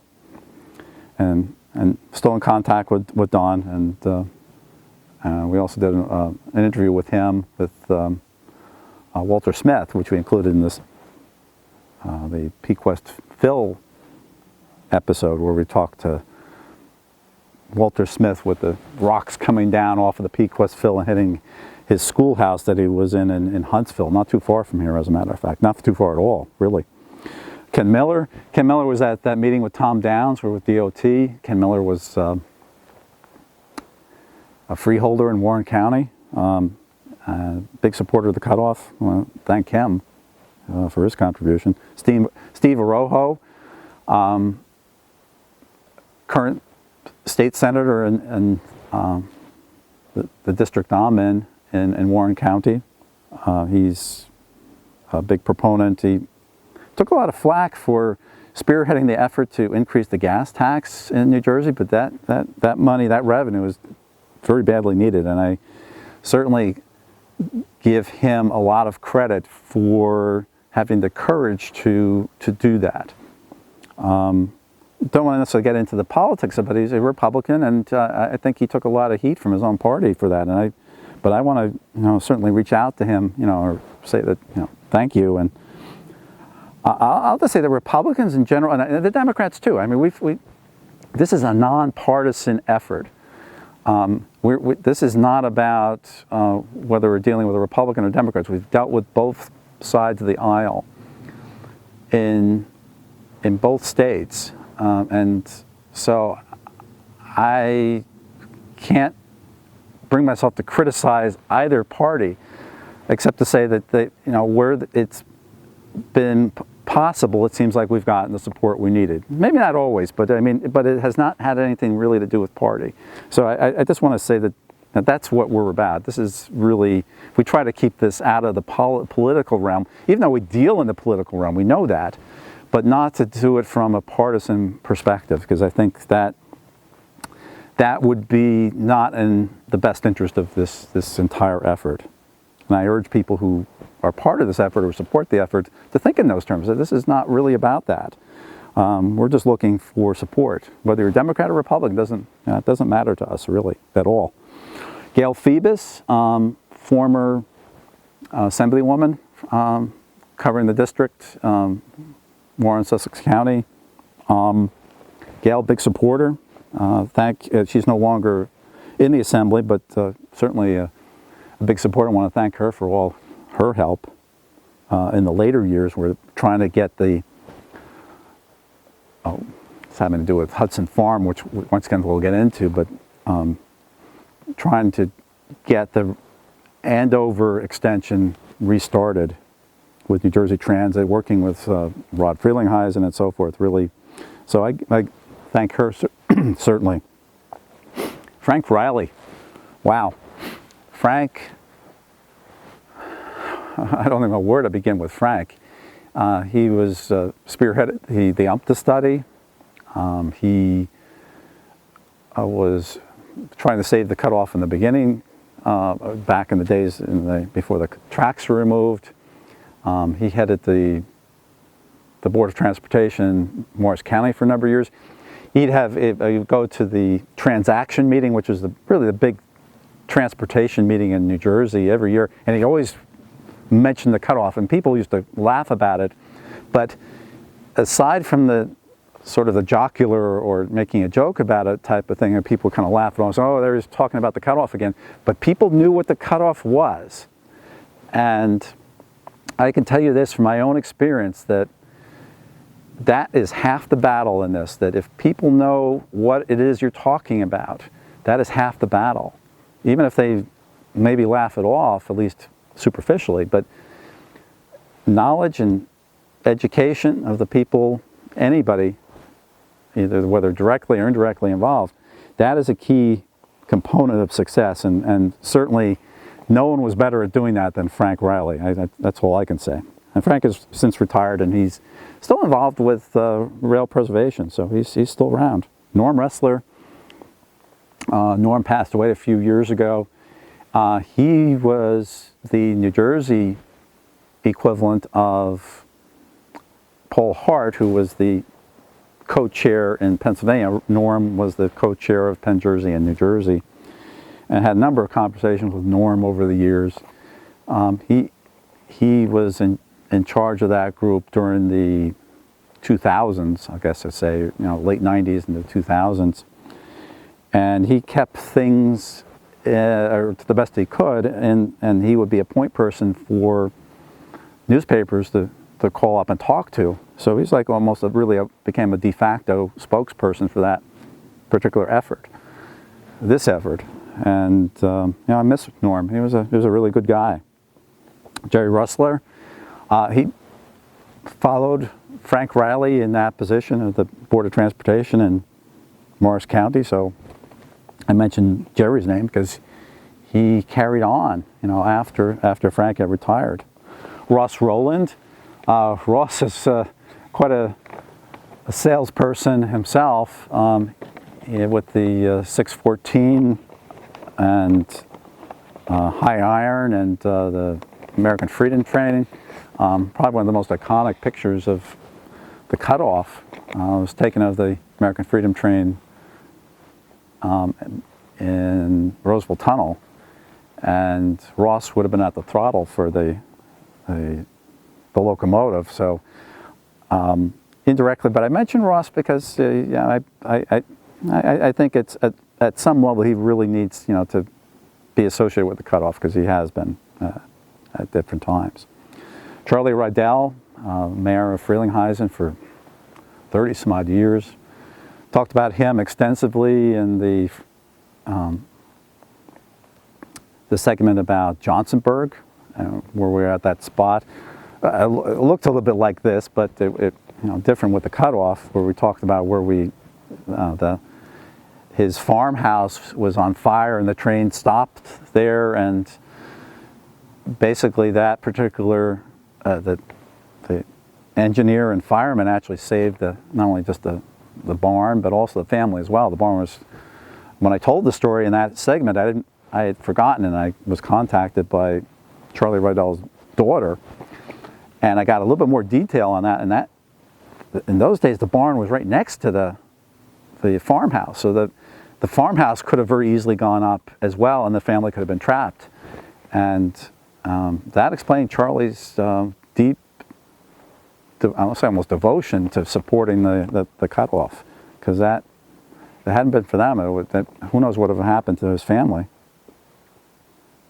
Nancy Shakaitis, who was a commissioner in Monroe County. She was during the fight before. She would have been part of the effort, I guess, to create the Monroe County Railroad Authority. So I want to, shout out to her. She's still around. She's in her 90s, but she also had involvement with the Tox Island project, trying to stop it, actually, as a matter of fact, and was successful in that respect. Fred Soljic, who was Tom Drabick's boss when I met him back in the planning department in Sussex County. Call out to him. Seth Taylor, he was involved with Penn Jersey, maintained the website for a number of years. Jerry Turco is on this list. Don't know what would have happened if Jerry Turco had not purchased the cutoff, and if we didn't have that thing to fight against. We don't know what would have happened. We had the proposal for the cutoff to be destroyed. Would there have been the same impetus to try to save it? Don't know. So he's on that list. I'll put him on the list. Not for that we're congratulating Mr. Turco, but he did play a role, and he didn't destroy the cutoff either. His attorney at that time, Dennis Joy, after a meeting where I pretty much excoriated Turco and his, everything that he was proposing. This was actually in Johnsonburg, as a matter of fact, and Dennis Joy walked up to me afterwards, and I thought he was going to punch me in the nose, but he walked up and shook my hand. He said, "We'll ride your railroad any day." So I don't know if that meant that, well, we'll ride it if you give us the money or find the money for us, but hey, that's whatever, it worked out, at least in that, as best it could have under the circumstances. There are 3 guys named Walsh on this list.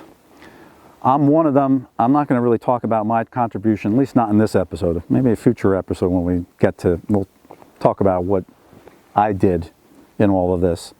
But we'll talk about the other 2 Walshes. Larry Walsh, no relation. He used to call me Brother Walsh, as a matter of fact. But Larry was a member of the Monroe County Railroad Authority for a number of years. I remember I told Larry one time, we were talking after a meeting, and I said, by the way, I think of all the different sections on the cutoff, this is before the cutoff had been acquired from Mr. Turco. Don't forget, Turco owned the section in Pennsylvania as well, 1.5 miles, basically. And I said, now, I'm just telling you, Larry, that I think this is going to be the section that's probably going to cause the most problems. And I just mentioned that. This is like one of those off-the-cuff type of remarks. Must have been about 5 years later. I go to a meeting, and he pulls me aside. He said, "Brother Walsh, the old thing." And I said, "By the way, you were absolutely right about that this was going to be the most difficult piece of the cutoff to acquire." I said, he asked me, "How did you know that?" I said, "I don't know. I mean, it was just a thought. I mean, just based on what I thought, based on having a bridge involved, 2 states, the river, and all that. But it wasn't really a thought that I had any kind of scientific type of, or deep-seated type of information. I was just like a gut feel." And he said, "Well, you're absolutely right. It was tough. They had a tough time with that." Tom Walsh, once again, not related, maybe somewhere distant cousins from the old country. Tom, the current mayor of Andover, he's fighting really hard to get the culvert, which we'll talk about in the next segment. It's been a big problem. Get that culvert taken care of in Andover and basically jumpstart the entire project to Andover again. Get that off of the stuck on the dime there, where it just really has been nothing happening for now 5 years. Fred Wirtz, Fred passed away a couple of years ago. He got me into this effort. Fred, a real good salesman. There was probably nobody better than Fred getting in to see a politician, a Jerry Turco, you name it. And as Fred and I had our differences over the years, but he played a key role. There's no doubt it, and he also had a lot to do with, as I mentioned, talking to Finn Casperson's people and Rod Frelinghuysen's people and getting them together to agree on Andover as a designated place to have the station for at least the initial phase 1 of the cutoff reactivation. John Williver. John passed away at the end of August. John worked for the Lackawanna. He was a huge advocate especially after he left the DOT, he was retired for 25 years, and he wrote countless letters over the years. And he was actually part of the team that was did the initial condemnation at DOT. He was a DOT at that time.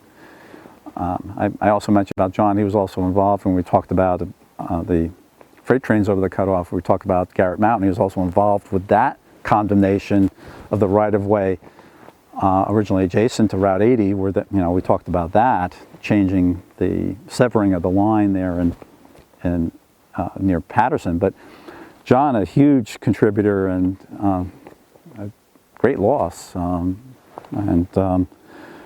But I mention him because he deserves to really be mentioned. And then finally, as we get to the end, there's no X, Y's, or Z's. The end of W's is Larry Wills. He was the chairman of the Monroe County Railroad Authority for a number of years. When I first started going out to, they met in Stroudsburg, and then they met in East Stroudsburg, memory serves. So Larry kept the flame burning. That was a key thing that needed to be done during the dark days. It wasn't like,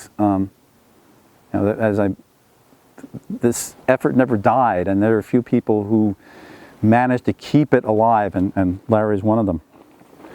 And then finally, the last two I'm mentioning is all the towns along the cutoff, the freeholder boards in Morris, Sussex, and Warren County, all the people who supported us, and it's just names that they're just too numerous to mention, but I just say collectively they made a huge contribution and kept the flame burning. And then finally, all the people in New Jersey, how many million of people that would have been, who voted for the bridge bond bill.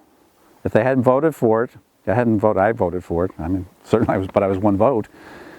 If they hadn't voted for it and approved that 100 million, 25 million of which would have set aside for railroad rights of way, what would have happened? So, that list would be, of course, well, we don't know who voted for it. People would have to tell us, but certainly it passed overwhelmingly, and that's the most important thing to know. So that's the end of the list of all the people, at least I know. And once again, the caveat is that I didn't know everybody, and I apologize to the people who I omitted, unwittingly. But that's a pretty comprehensive list. You have to admit, of all the people who have, over the years, and especially concentrating on the time that we're concentrating on this particular effort between 85 and 2001, but there are a few I mentioned here whose contribution goes beyond that. And so that's a mentioning of that Hall of Fame, if you will. Finally, the one thing I do want to mention, and this has to do with the videos in general, I just want to say thank you for everyone who's been watching these, and there are more to come. But I want to mention the enhancements we've been trying to make, because we get feedback. People write us on YouTube, and they let us know, very often to compliment us, and sometimes to tell us, well, we don't like this and that kind of thing.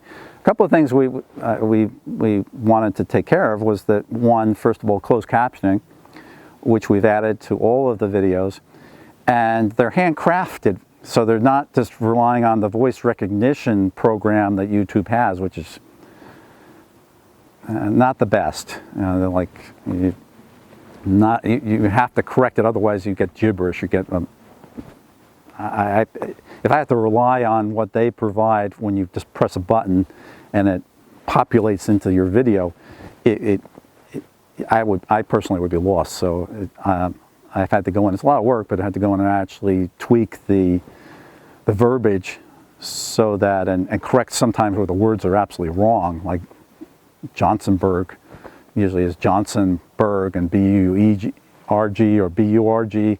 I mean, you know what it is, but in some cases you don't, like Greendale is Greendale. And there are other words which PQuest comes out all sorts of different ways. You know, PQuest Phil, you wouldn't even know what the heck it was that was coming out off the voice recognition programming. So that's one enhancement we've had. The other thing is lapel mic. Now it's not windy today, but we've had some days where it's really been windy. And now we've gotten complaints about that. The earlier videos we can't do anything about, but now the lapel mic, the wireless mic, hopefully is taking care of that as an issue. We've had people who've asked us about whether we're going to put anything out on DVD. No, we're not going to do that. We're going to stick with YouTube. I think that is the most appropriate forum for this. I don't want to have to, quite frankly, create another thing that needs to be done, creating DVDs. I don't want to do that. And but I wanted to say that this is, and I mentioned this a little bit earlier, that this effort has not been about making money. Not that we would sell DVDs to make money, but I don't want any kind of perception that somehow this effort is about that. This is a labor of love. As difficult as it may be sometimes to believe that, but it is the purpose, and I don't want, so as a result, I want to make sure that everyone understands that that's what we're about, and that this is done as a means to communicate information, try to keep you up to date, because at some point we expect that there's going to be activity finally on the cutoff in terms of construction. But also to tell you about the past. I mean, you have to, this is going to be about the present. We're going to, in our next episode, we will be talking about the present, which I haven't done a lot about. And next segment will be about New Jersey Transit, that project. We'll go into that in great detail. And then we're going to get to the future. And so I want you to look at this as not just a historical video, but as one is covering the whole spectrum. But you have to understand the past to understand the present, and perhaps to also understand the future. So, that is the end of part 15. So I hope you've enjoyed this. The next video, which will be also include part 3 of Larry Malsky's interview, but that'll be part 16 on the cutoff. So until then, thank you for watching, and hope you look forward to our next episode on the Lackawanna cutoff.